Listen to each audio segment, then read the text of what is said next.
So a couple of days ago, Space Jam: A New Legacy was released with LeBron James at the helm, to the absolute dismay of Skip Bayless. So I'm a pretty casual basketball fan. I don't really care who's better, who's the GOAT. It doesn't matter to me. Damian Lillard's the GOAT for all I know. And listen to me. The moment the FBI find where the Portland trailblazers are holding his family, it's over for all of you. So anyway, I think I can provide a pretty objective take and explain which one of these is actually better. First off, this movie's not terrible. It's not like Suicide Squad where it just felt like Jared Leto was funneling Sprite into my eye sockets. See, with a movie like this, it's important to set expectations for what kind of movie you're going to be watching.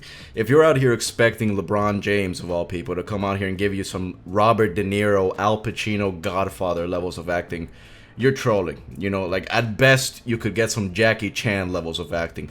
But let's be honest, that man did a lot more than just act, so it was fine for him.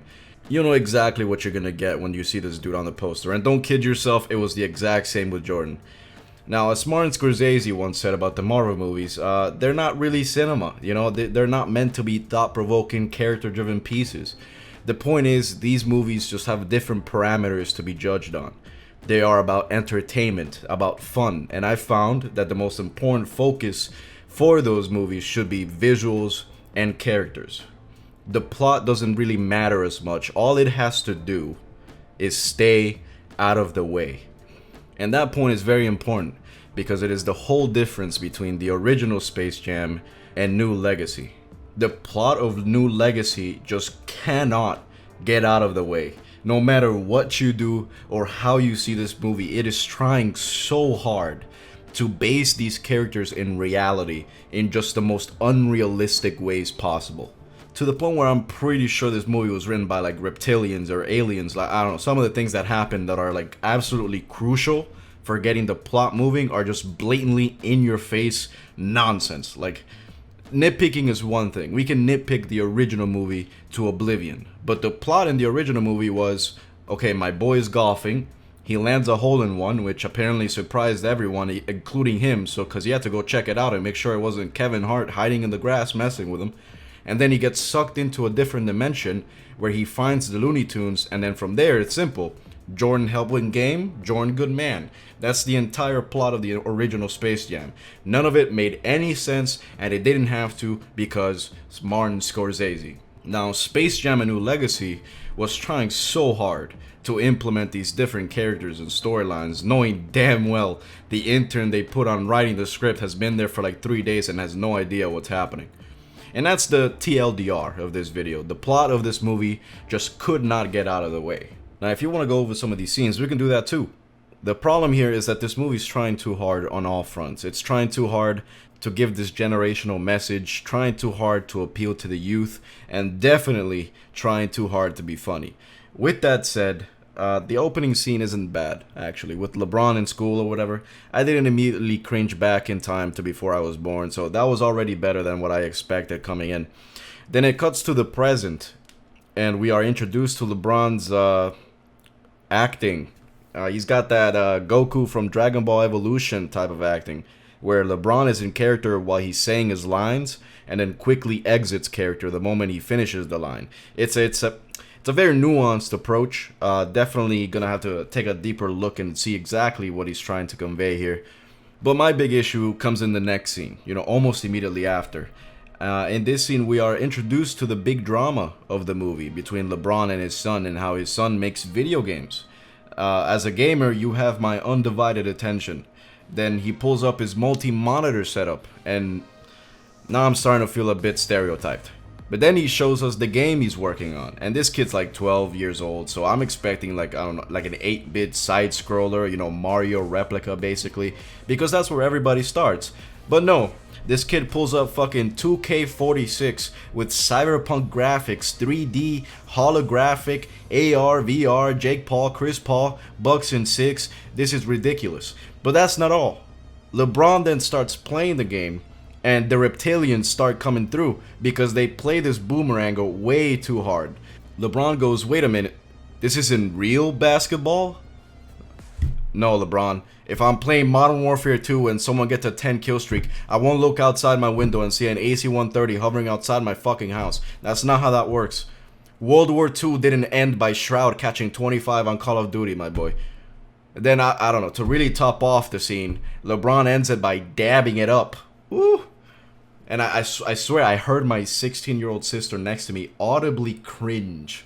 That was special. That was special. See, with this kind of movie, less is more, guys. Less is more. Now, the antagonist. Oh boy. So the antagonist is an algorithm whose name is Algae Rhythm. So let's just stop right there. Now, last time I checked, Warner Brothers is not based in China, so someone got paid a pretty good amount of money to come up with this name. And how long do you think it took him? I'd say I'd give him a better part of a day. I'll give him a day. I'll say it took him like a day to come up with this name. See, Monstars was cool because they were monsters, but it was like it was a basketball team, so they're Monstars. You know, it's clever. Algae Rhythm. So my problem with Algae Rhythm was how he was introduced. So he's an algorithm that wants the world to see him and recognize him. And so he chooses the most popular athlete in the world to help him achieve this goal. Martin Scorsese, it's fine. It doesn't have to make sense. So Don Cheadle creates a presentation to sell LeBron on this idea. And his idea was for LeBron to make movies and games with a bunch of famous IPs, with Harry Potter, Batman, Game of Thrones, all of those, right? Because Warner Brothers owns all of that shit. If you guys actually notice, that's exactly what LeBron is doing in real life with Fortnite right now. So you can imagine my surprise when LeBron absolutely shits on the idea. He goes off, as off as his acting skills will let him, of course. He starts saying, oh, whoever came up with this idea, your mom juggles my nuts, some crazy shit. And that's why Don Cheadle becomes the villain. That makes literally zero sense. He's literally doing that in real life. In fact, he's doing the same thing Don Cheadle proposed by being part of Space Jam: A New Legacy. This makes absolutely no sense. This is what I mean. Algorithms wanting to be appreciated, that's fine. It's the nature of the movie. But when in order to move the plot forward, you need character motivation. And that motivation is based on something so clearly dumb and stupid and wrong, it becomes jarring. Which brings me to the abrasive product placement in his movie. I didn't think it was like malicious or anything like that. I think they unironically just thought it was funny. Don't get me wrong, not all of it was bad. When LeBron had to travel the serververse or whatever to find the other Looney Tunes, and they had to go to the Harry Potter world and the DC Universe world and Game of Thrones world and all that, that was fine, that was cool. Or I should say, that was fun. If those were the only examples of Warner Brothers showing off their IPs, then I think it would have been fine, you know. But like I said, they used it to the extent they did because they thought it was funny. But bringing up Game of Thrones is not funny, guys. It's still not funny, and it will never be funny. It's been like 2-3 years. You hear me laughing, Warner Brothers? Do you think it's funny? It's not. Anyway, some more candidates for dumbest writing of the year. After LeBron and his son get sucked into the serververse, they cut to a scene of just, you know, your everyday Tommy Wiseau here. And he's panicking because apparently LeBron's wife is spam calling him, looking for LeBron. That's fine and all, but it's literally been like an hour since he's been gone. Like, you got nothing else to do, bro?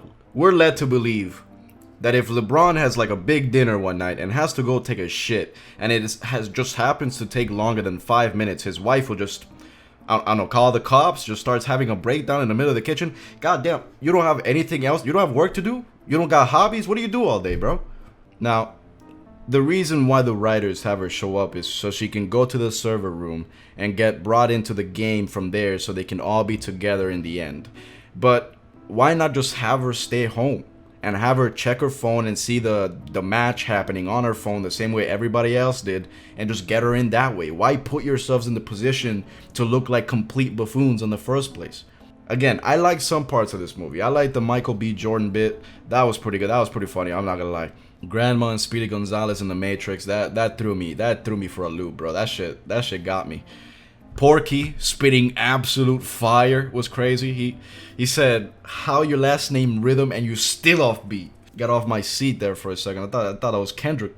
The entire match itself was pretty entertaining. But again, all the movie had to do was just get there, and without having the plot getting in the way. But it just cannot do it. Another dumb writing moment was at the beginning of the game when Dom arrives to the court. His mom tries to call out to him and he can't hear her. Obviously, because if he could hear her, she would then tell him that Algae is evil and that all of these people are in danger. In fact, anybody in the crowd could, which obviously would make the son stop playing the game. So the son can hear her from inside, but LeBron can. Why? See, like why? That's just dumb. But that's just dumb. Why have that potential plot hole in the first place? Just have no one from inside the court be able to hear everyone outside of the court. It just makes no sense. And I'll end up more of a nitpick than anything. So at the beginning of the game, when Don Cheadle changed the graphics of everybody, including the Looney Tunes, he gave everyone realistic graphics, and the Looney Tunes were very pissed off that he did this. Like very upset. They way overreacted. They were treating Don Cheadle like he was Joseph Stalin for changing the graphics. Like, Jesus, that's a bit of a first world problem, guys. We got a game to play. Anyway, this was why Space Jam: A New Legacy is definitely worse than the original. Whether it be with Michael Jordan or LeBron, if you have writing this dumb, it will never end well. But if you guys enjoyed, leave a like to help save hippos. They're fine. They're just hippos. So anyway, I'll see you guys soon. Roll the outro, bitch. Bitch.